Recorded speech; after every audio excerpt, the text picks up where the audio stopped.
I'm infuriated to no ends as I begin to speak on this assassination with the help of my pen. Bill Cosby, or how we all know him as Cliff Huxtable, has found himself these days in a little bit of trouble. Yes, I am hurt and angry about what has happened, just like the rest of you. Didn't want to believe the things that they are saying about my childhood hero is true. A man that raised me and put me in a nice house in Brooklyn, always had me taste whatever was in that red pot cooking, gave me a brother and 4 sisters, including one that was the same age as me, Rudy, and even gave me a niece, Olivia, whose betrayal I had to slay her in a different Toy Story. But I digress.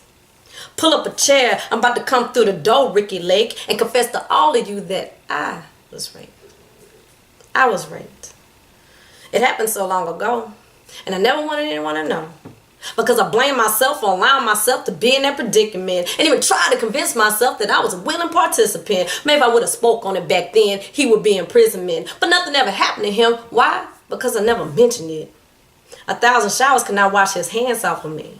I never saw him again, but I still felt him touching me. He took my life, but also wanted to do my eulogy. I asked him, I'm already dead. What more do you want to do to me? To reassure that no one would ever believe me if I ever claimed that he raped me by pulling a bullet to my name. He was the victor. He won. He got away with murder. He stole something that I've never gotten back, that psycho burglar, living with a death in me, walking dead zombie, because I was never quite able to get over what happened that night. He only raped me that one time, but he's raped me over 1,000 times since. There was no way I could prove he did it. I had no evidence, and now I look at these Cosby women that have created an unlikely sisterhood because they know that the world would hate their guts and they would be misunderstood. People calling them prostitutes, sluts, hoes, and accusing them of no good. I'm sure every last one of them will go back to that night and change it if they could. Now Bill is sending his fans to continue murdering these women, Charles Manson, but he's the one that kidnapped Cliff Huxtable and put him up for ransom. Questions, why did they wait so long? Must be the money. They trying to make a quick come up off of his celebrity.